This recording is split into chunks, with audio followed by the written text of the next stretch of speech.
or go through all the steps, but just kind of like from step one until the very end, hopefully. So, but one of the things you'll notice is here's your deer, which he is beautiful, by the way. Split brow or double brow. He's a gorgeous buck.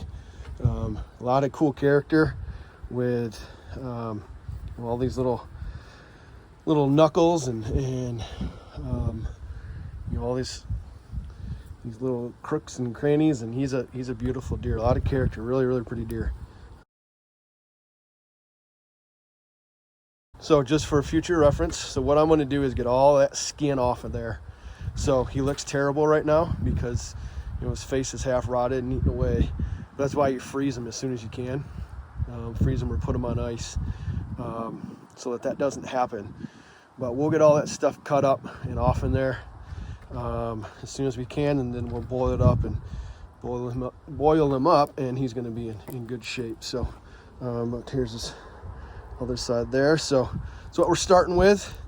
The goal for tonight anyway is just get that skin off, and then we'll worry about boiling them up and getting all the inside organs out and all that, or the brain material and all that stuff out of there. But we'll do that later. So step one is skin them down. So here we go. Okay, so it took me about a half hour or so because it was frozen. So it's kind of, you're fighting with it's frozen because it's rotting. So to stop that, so it's a little tougher to get through. But so this is where we are. So now we got most of the skin off. Let's see what we got there. Okay, so normally at this point, so I'm gonna do things a little different than I normally do, partly because you can see the maggots and stuff that were inside of them, and still some right there in that's his ear canal. They get in the brain and stuff like that. So normally what I would do at this point, once I get the skin off, you can see the eyes kind of already been eaten out, rotted away. Same with the one on that side, a little bit of goo in there. Normally I'd pluck those out, but normally what I would do at this point is get rid of this jaw right here, because when you do a European, you're keeping the top half of the skull, but that jaw piece you're getting rid of, because that's going to lay flat against the wall. So you get rid of the jaw, and then where it connects up in here and all this meat and all this stuff. But since this is kind of half rotted and I don't feel like diving in there with both my hands, what I'm going to do in the morning, because it's getting late and I have my niece's birthday to go to, see, normally it looks something like this. I would peel all that meat off, that nice pink meat and stuff. I'd fillet that right off so it was nothing but really just bone, and then I would boil it up. But what I'm going to do is let it sit for tonight. Like I said, since I have a birthday party to go to, and we're going to jump ahead a couple steps and boil it up. I'm going to put it in boiling water and let it go. That'll get a lot of that rotted flesh off of there.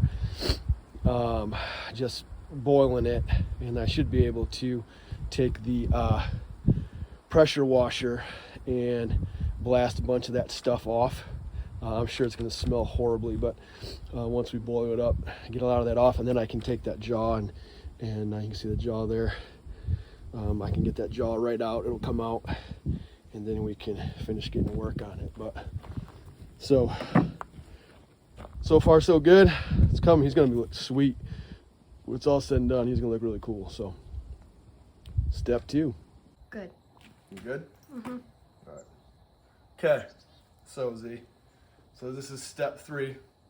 I got Brobo running the camera for me. So we got the head in the pot. Okay. Like I said, we kind of skipped a couple steps and got right to there to get all that crap out of there. It kind of boiled over a little bit, but here, come here a little closer, bro. So you can see we got head just sitting in. This is just a turkey baster here, turkey roaster. Just enough water to cover the skull. Horn sitting in there. So what you can't experience right now is this horrible smell of boiling, rotting flesh, which is horrible. But this is the first boil. cool thing is, and I'll show you this, so I haven't done anything with it as far as anything really with the pressure washer or anything, but you can see it's a bunch of that stuff is just loose and hanging now and just kind of sitting there. The bottom jaw came right off, so when we boiled it, it just fell right out. So yeah, so what I'll do now is I'll empty that water because it's really gross. Spray all that off with all the old maggots and the rest of this tissue is just kind of hanging here, and clean this up a little bit. Put some new water in there and then let her boil some more, and she'll be in good shape. So that's where we are right now. So continuing step 3. I am. Okay. All right. So we boiled it, skint it, boiled it, and so now we're down to this. So he looks really good. So there's a bunch of stuff on here from where it was boiling that I'll clean up. We'll wash all that stuff off.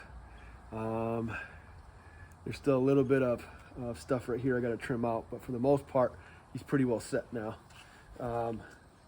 His nose is a little more fragile than normal. I think just because of the when it rotted, the maggots and stuff ate up some of that cartilage, so it's a little looser than normal. But he's in good shape. So we're gonna let him sit overnight. I'll clean out this thing here, and then I'll take the hydrogen peroxide, of which I have about a gallon of it. I'll do about a gallon of hydrogen peroxide and then a little bit of water, and then he'll sit in there, and that peroxide and stuff will kind of help sterilize it and get rid of any bacteria and stuff, and also whiten it so it has that real nice white skull when it's all said and done. So, but we went from a crappy looking half rotted head to something that's looks pretty sweet. So one more step to go. All right, so last step, we're all set. Yeah, just last step what we did. So after we got it all boiled up and everything, said we were gonna put it in peroxide.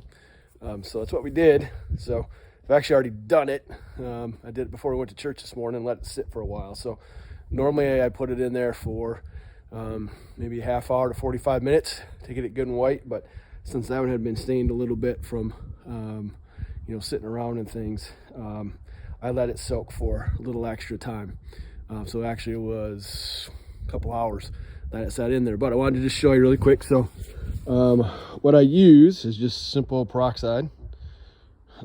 This stuff came from Walgreens, but any of the stuff you get at Meijer or whatever, it's like freaking $1 for this stuff, like 99 cents for one of these. So I usually use it's 32 ounces. I think I used 4 of these. So so you get almost like a gallon and a half. You get it more concentrated. So the more concentrated it is, then obviously it works. But so I just ran out of propane. You see the tank there, just ran out of propane with that thing, so that's why this isn't boiling, but it should be good to go. So I got to clean up the horns a little bit, get some of the stuff off them, but you'll see we went from a rotted head to your head. So he looks really, really good. So you can see how that just bleaches it right out. It sterilizes it, and it looks really good. So what I'll do is I'll wash this thing up. Like I said, I'll clean up those antlers so that the rest of that boiling stuff, is off of there. I'll clean them up. The bases, then I'll actually take and stain those up so that it looks nice and brown like they were originally. But yeah, so close to being finalized. I think he looks really cool. So there you go.